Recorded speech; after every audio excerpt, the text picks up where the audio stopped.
Welcome to the Hot Dish, comfort food for Middle America. I'm Heidi Heitkamp. And I'm Joel Heitkamp. We're going to give out some good advice today, aren't we, Heidi? Well, I don't know if it's good, but it's the kind of advice that we give, which is you're mad about something, you're concerned about something, there's always something you can do. Actually, I thought it was good advice because we never agree on anything. That way they can hear both sides of it, Heidi. That's what I was thinking.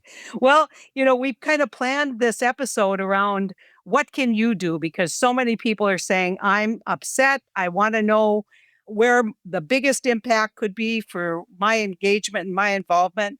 And then over the weekend, guess what happened? Millions of people turned out for the Hands Off rally. Joel, talk a little bit about what you saw in North Dakota, because, North Dakota is a ruby red state, but yet people came out. Yeah, thousands of people came out. The signs were unbelievable. The energy was wild. To me, it reminded me a lot of what I saw during Trump won. But the truth of the matter is it was a different crowd, Heidi. It really was. It was a different crowd in that it brought a more bipartisan group of people together. And of course, in a ruby red state like this, you have to have thousands of people turn out. But everybody had somewhat different reasons, but everybody had some reasons that they completely agreed upon. Yeah, think about that. Like before, when you saw the Women's March right after the inaugural, that was all about reproductive rights. He now has made even more people mad. And the people that he's made mad are people who haven't traditionally gone out with a sign. And I think that's something to be said. And in fact, there's a very conservative commentator in North Dakota who drove by it in Bismarck and said, if y'all are thinking you could ignore this, meaning the congressional delegation, maybe you need to recalibrate, because he said this feels to me like the Tea Party movement of the early 2000s. And I know who you're talking about. I work with them on the radio all the time. But what I would add is obviously the part that got your attention too. The second part of that, which is, it's up to people like you and I and others on the other side of the aisle of the majority to harness that. What are we going to do with that energy? Or are we just going to celebrate it? Yeah, well, I think that's right. And that's why we're getting lots of emails asking what they can do to fight back. So Joel, this is your turn to give a little advice. Yeah, that's right. And we're going to answer that question for you. We're going to focus on that question more in future episodes. But today we have some specific feedback from previous guests on our show. And they've been giving us a lot of great ideas. Now, here's what we've been hearing about where you should concentrate your efforts. Number one, focus on your local community. This is where you can make the most significant impact. Number two, listen to others' concerns without arguing. Try to understand what their concerns are rather than focusing on their opinions. Yeah, I just have to ask Joel, is that usually what you do? Well, I get paid to do the opposite, Heidi. And quite frankly, I don't get paid that much. I should really be taking that advice. I should do it. Number three, pick one or two key issues to focus on, like healthcare, education, or the environment. Focusing on one or two issues will keep you from getting distracted or overwhelmed. And that is something I do. Yeah, it is. It is. But I think that when you get to the last one, focus on those things that really affect your life so you can speak with a lot of clarity and a lot of legitimacy and authenticity as you're kind of focusing on these problems in America. The other thing I would add is that you don't have to agree with the message as well as what you could learn from the messenger. Let me give you an example. Sports metaphor, right? Everyone knows that the Green Bay Packers are evil. But if they're, we have listeners in Wisconsin. Heidi's a Packer fan and I'm a Vikings fan. But the truth is, if the Green Bay Packers are playing better than you, what are they doing better than you? Right. And I think the Democrats haven't learned very well what you just talked about and how good the Trump administration is at that. Don't look at what's happening in this hand over here. We want you to look at this hand over there. And Democrats need to be able to filter through that. Yeah, but what I would say to that is that in many ways, his taking on Greenland and Canada and wanting to run the Kennedy Center, taking over the Smithsonian, that may be too much flooding. And so I think that we don't want to be like responding to everything. But we also know that with him, this chaos message that people are delivering that I just can't keep up. It seems chaotic. It doesn't seem very directed. And a lot of this stuff doesn't affect me. That's resonating, I think, with a lot of people out there. And I saw that in the interviews with the protesters when they said, give one word to describe the administration. Chaos, disconnected, random was frequently messaged. And my message that I was getting at, Heidi, was that don't fall for looking at the other hand. And I don't think America did when it came to this economic issue. No, When it came to their 401ks, they didn't care about any conversation about JD Vance going to Greenland. They cared about their 401k. like I said, those things that are most directly affecting you, whether it is a child who's disabled, whose Title I is being threatened, those are stories that you should let other people know because they're critical for people to understand the impact of what Doge has done. And so those are points on kind of where you find your voice, but you also have an opportunity to find your pocketbook. And yes, contribute locally. There's tons of organizations. The more people who show up and talk to the other volunteers and get them engaged in advocating for these programs is critical. So volunteering and donating money to local libraries, schools, 4-H programs, or the Boy Scouts, or Meals on Wheels, pretty critical. Plus, you're going to meet people who care about the same thing you care about if you're out volunteering. Support local news media, and I can't say this enough. Hello. That should have been yours, but maybe it was too much of conflict of interest. If you want to know what's going on in your community, there's such a big movement right now, Joel, to bring independent media, non-biased media back. But if you're interested in finding out what's going on in your community, tune in.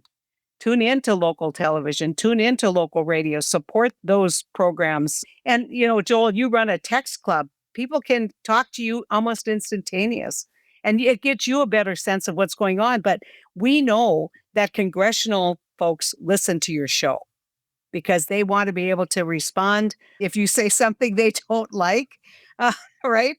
But so don't think that you're not talking to people in power when you call in to talk radio, when you write a letter to the editor. There's a lot of truth to that. And I would also add that the easiest way possible that you can communicate is the best way possible. Heidi, you were tax commissioner. Yeah. You were attorney general. You were a United States senator. I served in the state senate for a long, long time. The truth is we got back to people. And if they don't get back to you, then it's on you to keep up. But the truth is most politicians will get back to people. I know you did. Talking to your local officials, that gets back. And those numbers, people always say, what about calling into your congressional delegation? And I always say, look, you're not going to get an adequate response if you're mad because they'll just blah, blah, blah it. But what will happen is they will keep account. I kept a tally. How many people called today who did this? And so it matters. It matters that you're reaching out. Go to your local school board meeting. There's just a lot of issues, and you can find a place where you can talk about it in the public square. And finally, get politically engaged. We know that the more we can see organization and resources for organization and volunteers for organizations, it brings back hope. And that really kind of dovetails into your conversation with Jess Piper. I mean, she has been out there, Joel, doing everything that she can to kind of remind the Democratic Party that we matter too. How did that go? Oh, it was amazing. She is one of those people that, to use a phrase that I use often, I would give my car keys to in a tough bar. Yeah, I think so. She's a fighter, and she is someone that isn't afraid to take on someone when she knows they're wrong. I could have talked to her all day. Yeah, and at great risk to herself and worrying about her kids and the safety of her kids. So I can't wait to hear that conversation, Joel. And one thing, listen to the hot dish. We're going to talk more about this. We're going to bring more organizers to the hot dish talking about what they're doing. But, right now, things are moving organically. I mean, to me, all of the handmade signs, that tells you that this is organic. I mean, there wasn't somebody out there tell you what to write. And some of the signs were pretty darn funny, Joel. That's a gross understatement. And people are so darn clever, aren't they? Oh yeah. Yeah, Yeah. exactly. Those are some of the things I was mad I didn't think of. As a Yeah. talk show host, I'm like, why did I think of that? Oh, you know what they always say, imitation is the most sincere form of flattery. So let's listen to Jess and then come back on the other end, Joel. You bet.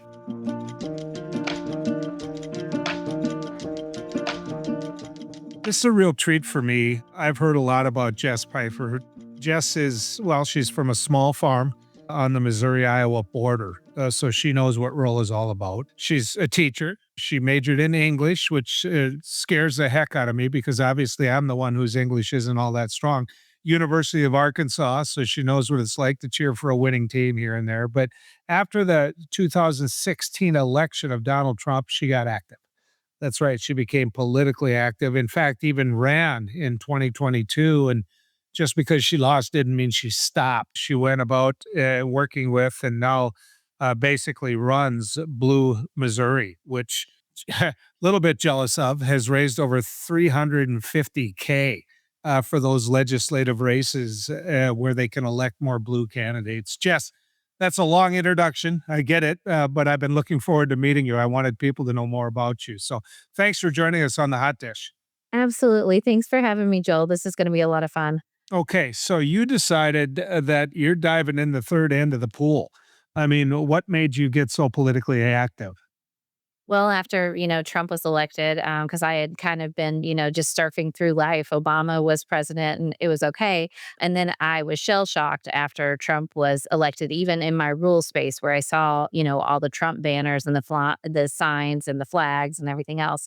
But in 2018, Missouri passed an abortion ban with no exemptions for rape or incest. And so that really woke me up. But as a teacher in Missouri, you can't run for office and also be a teacher. So I still didn't run until 2020.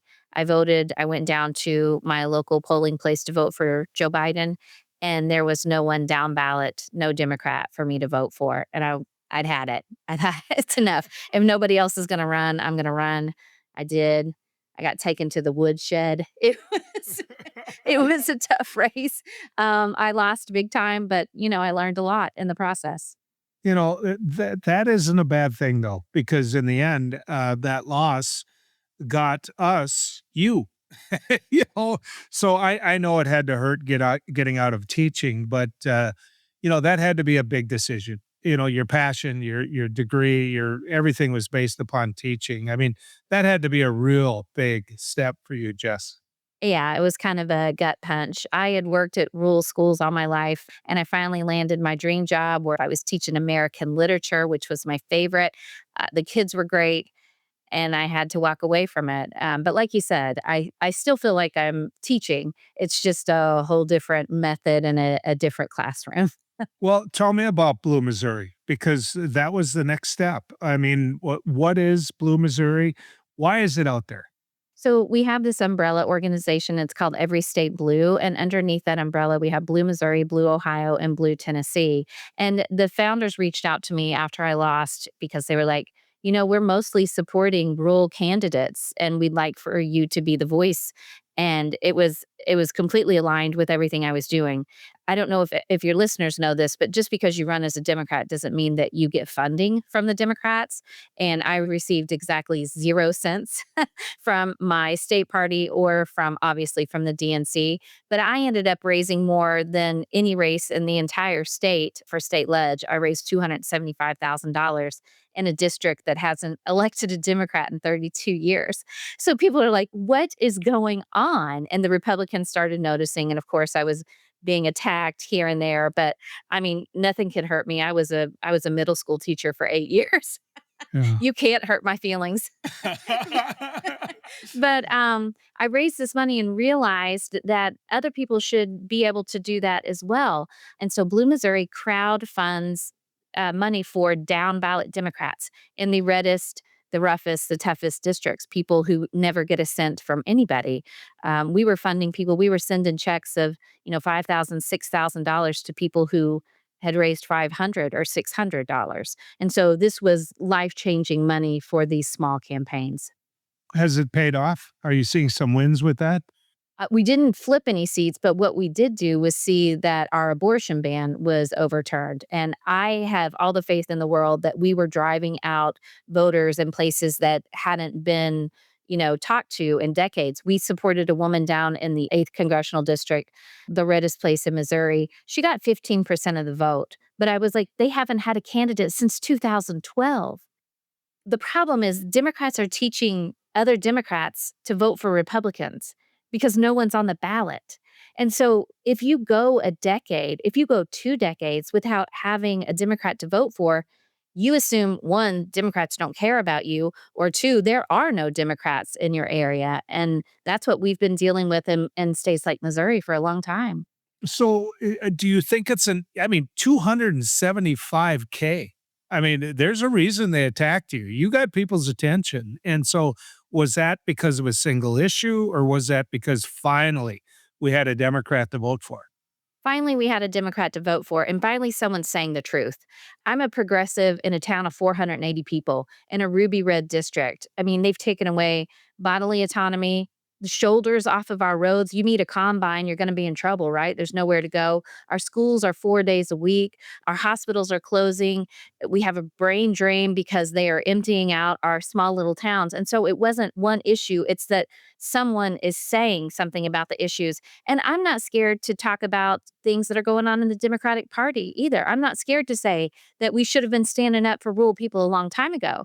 And that because you looked at rural places and you put your hands up and said it's too red, well, friend, that's a self fulfilling prophecy. Now, look, we don't have one Democrat elected statewide in Missouri. So I know the plan for the last 2 decades has been we send money to flippable or winnable races. How's that worked out?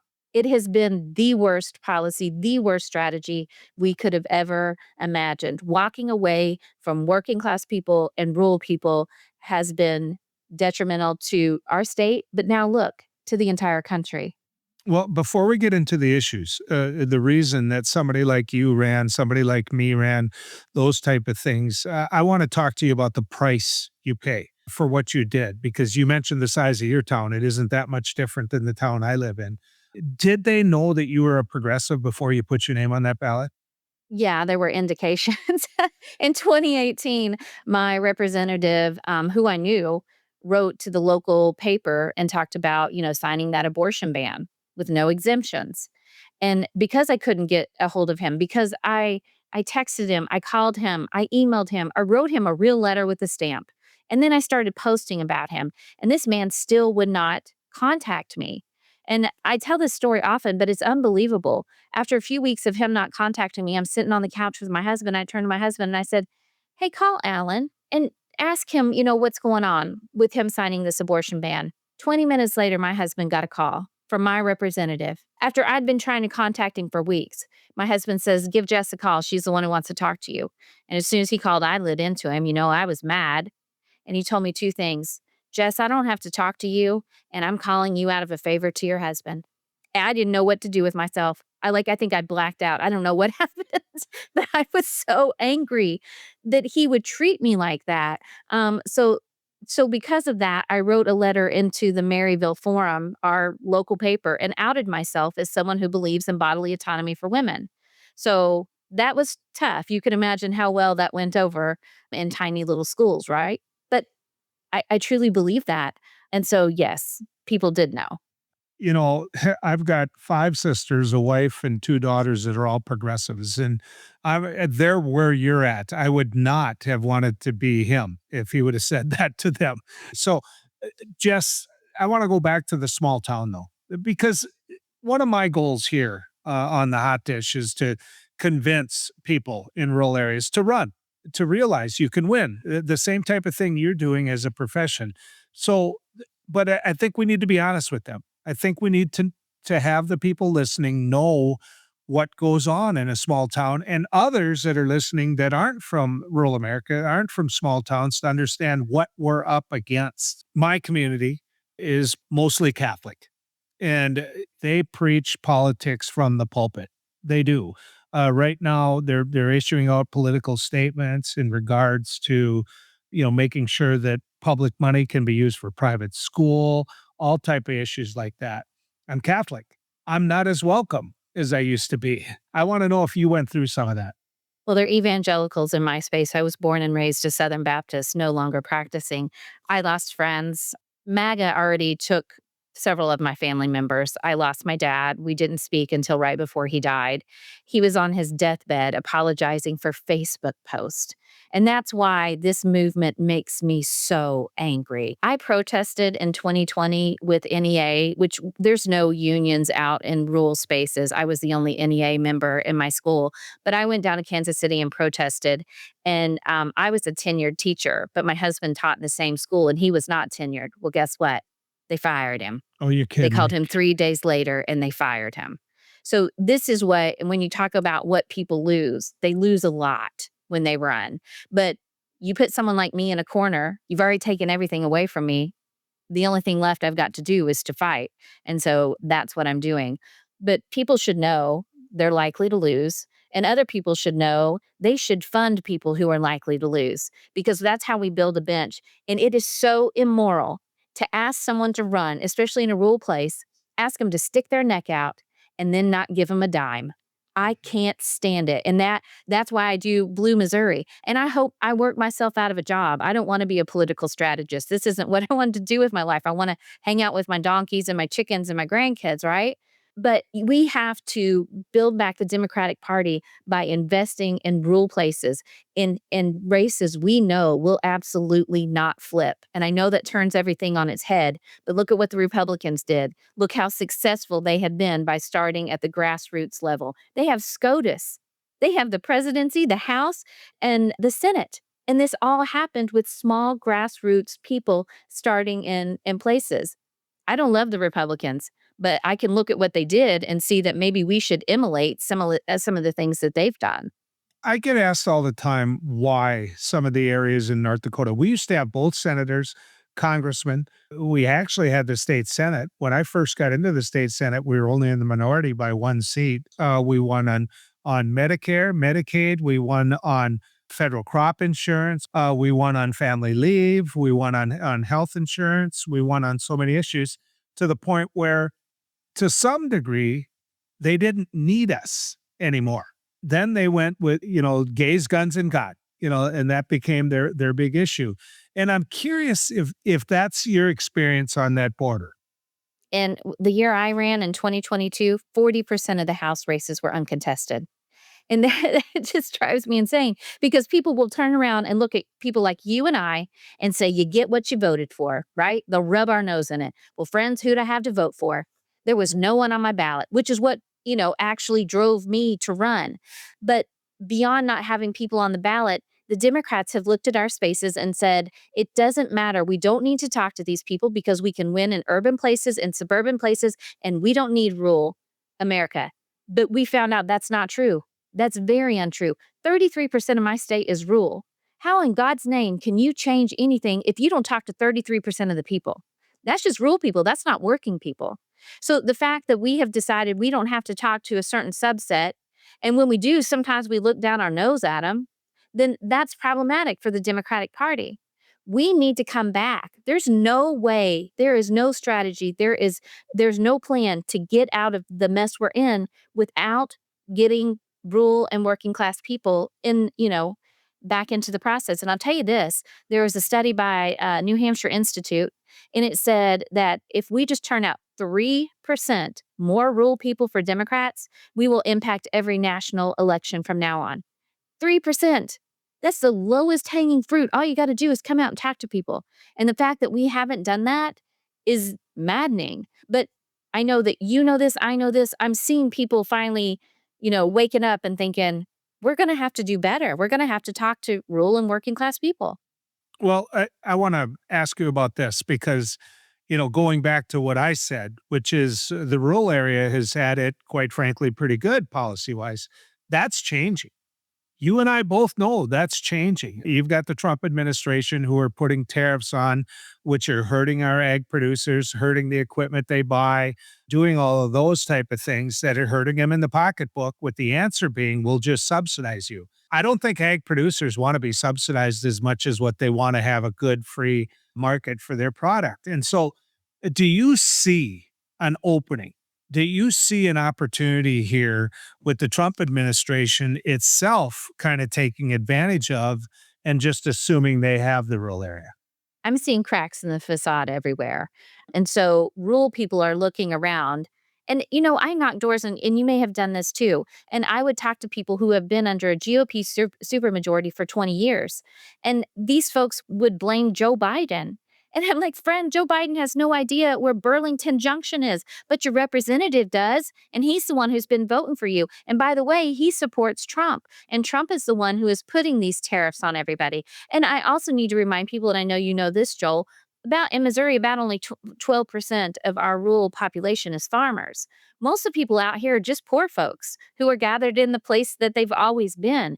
And so when I ask for plans from Democrats on their plan, their strategy, what they want to do for rural people, they hand me ag policy. And I'm like, I mean, that's fantastic for 12% of the population. But what are you doing for the people who need a school and a road and a library and a hospital and the things that everyone needs? And that's where we don't have a plan. We don't. Has your efforts connected with the people powerful enough, and quite frankly, with the money you're raising, I'm not so sure that you aren't one of those people now, but connected with the people I see on TV any day, Claire McCaskill, does she understand, and is she trying to make a connection and use the power that she has to have people on a national scale say, we've got something going on here in the rural area? I worked with, in the last few weeks of the Harris campaign, I worked with the people who were on her campaign for rural Americans. And the sad thing is, they didn't roll out a rural program until 8 weeks before the campaign was over.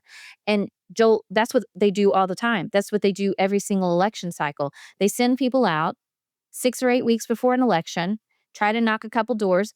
Nobody out here knows who these people are. They don't know who they're talking to. They're not going to open the door. They don't know you. And so nationally, I think that people are starting to think we've got to have a different strategy. Obviously, this isn't working. And I did have a couple chances to talk with the people at who were working with the Harris campaign.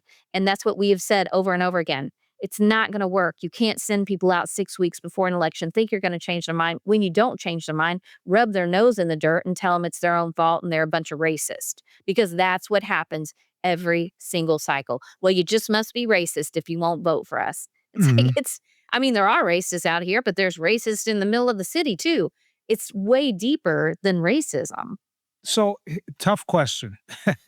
One that's going to make you go, what the heck are you talking about here, Joel? But do you get pressure from friends that are progressives, that might be more middle of the road Democrats, but they're progressives deep down in their heart? They're farmers union Democrats.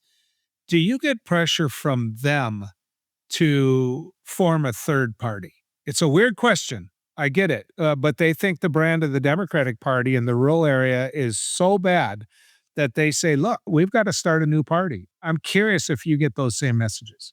I hear it all the time. And if I thought that it was viable, that we could do something different, then maybe I would talk about it. It is not viable at this point. There is no way I would ever vote for a third party candidate, because it's just, you're asking to lose and maybe help the Republicans in the meantime. Now, what I do hear people saying is, a lot of people will think that rural people are conservative Democrats, and in general, they're not. You know as well as I do, if the competition was between Bernie or Trump, a lot of rural folks are going to vote for Bernie. This progressive, this spitfire, this populist message of, down with the oligarchy, that works really well, even with rural Republicans, because they are sick of being taken advantage of. They see the inequality. The problem right now is they're blaming the wrong people. They're blaming Democrats, even in states where Democrats haven't been in power for decades. Do you think those of us that are Democrats in the rural area do a good enough job of pointing out what the facts are? And by that, let me give you an example. Medicaid is a huge funder of keeping our rural nursing homes going, period. If it wasn't for Medicaid, we wouldn't have it. And yet, when you talk about Medicaid, the perception people have of Medicaid is completely separate than from what it does. And so, should those of us that need to support Medicaid, need to support our elderly, do a better job of explaining who's on Medicaid and what it does in the rural area? I think we definitely need to do a better job of that. I have a friend who actually owns a couple of nursing homes, and she's a progressive, and she talks about the fact that most of the people in the nursing home are using Medicaid funds. So we need people like that we know to say, hey, this isn't just whatever you think it is. And by the way, 40% of the births in Missouri are funded by Medicaid. So we're supposed to be pro-life, but we're pulling the rug out from underneath pregnant women in this state and obviously children. I think over 30% of the kids in my state are covered under Medicaid. So it is worth talking about, and it is worth saying over and over again. You won't have access to assisted living or a nursing home for your family member if we unravel Medicaid.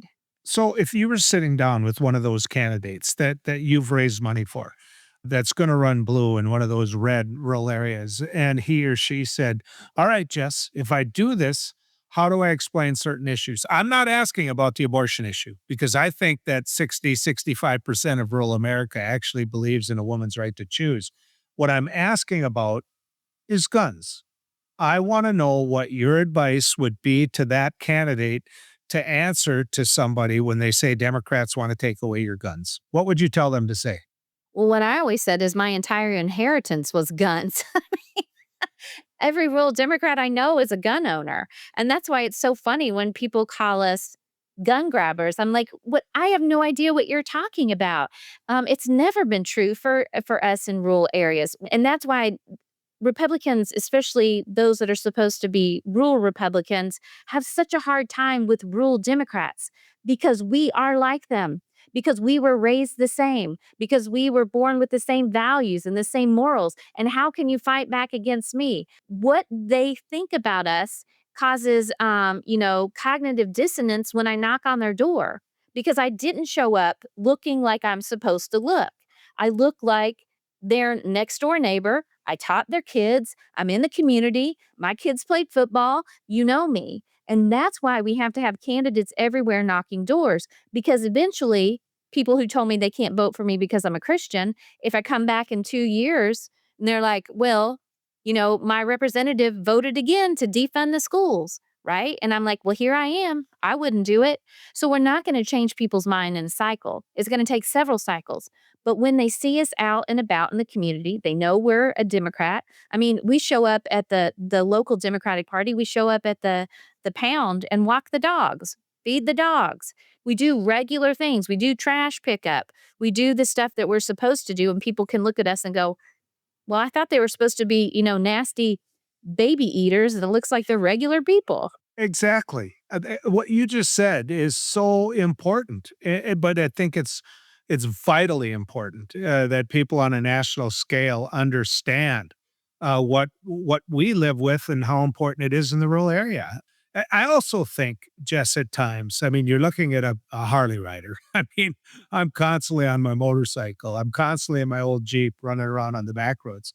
I don't think they in the rural area ever perceive a Democrat doing those type of things. I don't think they think of Democrats when it comes to personal freedoms and hell raising every now and then, for lack of a better way of putting it. And I don't know how we convince the urban people to understand us culturally that way. I think talking about it a lot, and quite honestly, I have had my eyes opened. I was on Twitter for a decade. It was my drug of choice. I loved that place. And then it just turned into Nazis are us. And I finally, after the election, I got off. I couldn't take it anymore. But I did join Blue Sky. And so I found all of my people there. And what I realized was there are a lot of Democrats that hate rural people. And I was surprised by that fact because even though we say, I'm a Democrat, they're like, your part of the country is the reason we elected Trump. Your part of the country is the way it is. And this is what I say, Joel. Rural people make up 20% of the population. How in God's name could we elect a president? It could not, even if every damn one of us voted for Trump, we couldn't have elected him. So by God, there must be some people in the towns and in the suburbs that are voting for Trump. So that's the first thing to get across to these people is that we have to get along. Urban, rural, suburban, we have to all get along if we're going to keep rowing in the right direction. But also tell the truth. Tell the truth until the cows come home. Even if it's something that Democrats don't want to hear, we have to say it. When Chuck Schumer decided that he was going to capitulate and 9 other senators decided they were going to vote for that budget, I was mad, but I didn't know if it was just me. So I ended up speaking a couple days. I had several speaking events afterwards, and I would ask the people, they were mad because they want someone to fight for them. If we can't beat them right now, then we stand up, we draw a line in the sand and say, you won't go this far. We're not going to let you. And that's what people need to hear. Fighters, they want people to fight. Same thing here. I was mad. I was mad as hell. I mean, I was like, we're in a fight here. And we backed down. So I understood Jeffries and the rest of the people in the House. But my big fear is you've already proven that you can do something about it. I mean, you have. I've got 350,000 reasons I trust you to point out you're doing something. My big fear is that Ken Martin isn't going to pull you into a meeting and put you up in front of people and let you be heard in front of a group of urban progressives so they understand your passion. And, you say you've had some speaking engagements. I want you speaking in New York City. Are you going to get that opportunity, do you think? So I have been able to speak in some pretty big places. I just came back from Phoenix, but I was talking to teachers. And the funny thing is, they weren't all Democrats. They were joined about public school and it was nonpartisan. So I had to be a little less bold than I normally am. But I swung for the fences. I thought, if you're going to give me this stage, I'm going to go for it. Right. And there were people afterwards that are like, oh my God. And it's so funny because this is who I am. This is where I came from. My grandparents and my great grandparents were farmers and miners, and they were FDR Democrats. And they had a picture of him over the fireplace because that man knew what to do to bring them out of a depression, and he did it. And now this administration is unrolling all of it. So as I go across the heartland, I always remind people where they are. So I mean, a lot of this has to do with education as well, but reminding people where they came from. You are rural and need someone to stand up and fight for you. The reason we're out here, and you could probably agree with this too, I don't want to be part of an HOA. I don't want someone telling me what to do. Mhm. If I've got to burn something, I'm going to burn it in the backyard, right? Mhm. This is what we're about. We're as much about freedom as a rural Republican. So it's time that we talk to our neighbors and tell them how much we have in common. By the way, come up here and guest host my radio show sometime. But I drove down the main highway going into Sisseton, South Dakota. And outside there by a mile on the east side, there was a beautiful farmstead. Beautiful. You would have looked at it and said, hey, they're doing well in life. They keep up the yard, they keep up the land. I mean, draw that image in your head. On the flagpole where the school bus went by every school bus went by was an FU Joe Biden. This is one of my biggest wins because I have that broad area but I kept on it. I kept on it. I kept on it. Finally, a Democrat insisted and called me and said, he took it down, Joel. You can quit saying the name of our town. And apparently he got a lot of heat. But my point is, I picked the fight and we won the fight. And he didn't change, but at least he took down that flag. I have to tell you, I have a very similar story in that a neighbor that I can see, he, after the election, I had Biden signs up, which is, pretty dramatic out in my area. And my neighbor put up a sign that said F Biden and F you for voting for him. And it was pointed right at my house. And as you said, the school bus drove by there. They dropped kids off right in front of that sign. My other neighbor across the street, who is a Republican, now he's not a Trump voter, but he's a Republican, and he's in his 80s. He walked himself across the street and told him, you take it down or I'm taking it down for you. And he did. And I couldn't believe it. Well, I'm going to tell you this, Jess. I would give you my keys in a tough bar. You come up and I'd love to meet you in person. Thanks for coming on the hot dish. I appreciate you so much. This was so much fun. Thank you. It really was.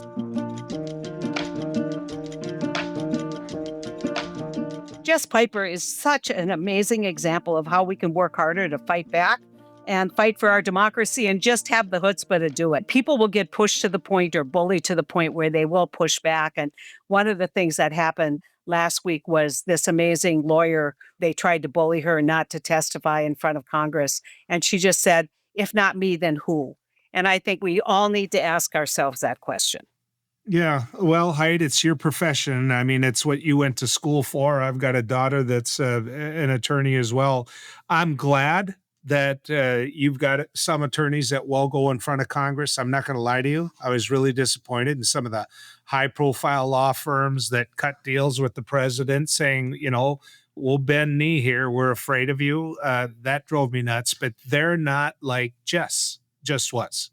I mean, could you possibly imagine her being threatened and saying, okay, I'm sorry. That isn't who she is, period. And she was threatened.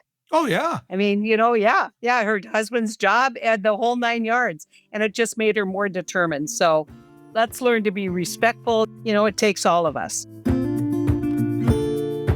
And the thing to keep in mind, we know now after hearing her that she's doing amazing work. The question is, does it motivate you? Are you doing hard work in your local community? Do you have any suggestions on how to fight back? You need to let us know. Email us your thoughts. Our email address is podcast@onecountryproject.org. That's podcast@onecountryproject.org. And you can also reach us on Blue Sky and Substack. Yeah, our Substack is gaining a lot of attention, and we're proud of it. It's a great place to kind of enter the discussion and the dialogue. Exactly. The key is to interact, and that includes with us. Podcast@onecountryproject.org is a great place to start. Yeah, so thanks for joining us today on The Hot Dish, which is brought to you by One Country Project, making sure the voices of the rest of America are heard in Washington. Learn more at onecountryproject.org. We'll be back in 2 weeks with more Hot Dish, comfort food for Middle America.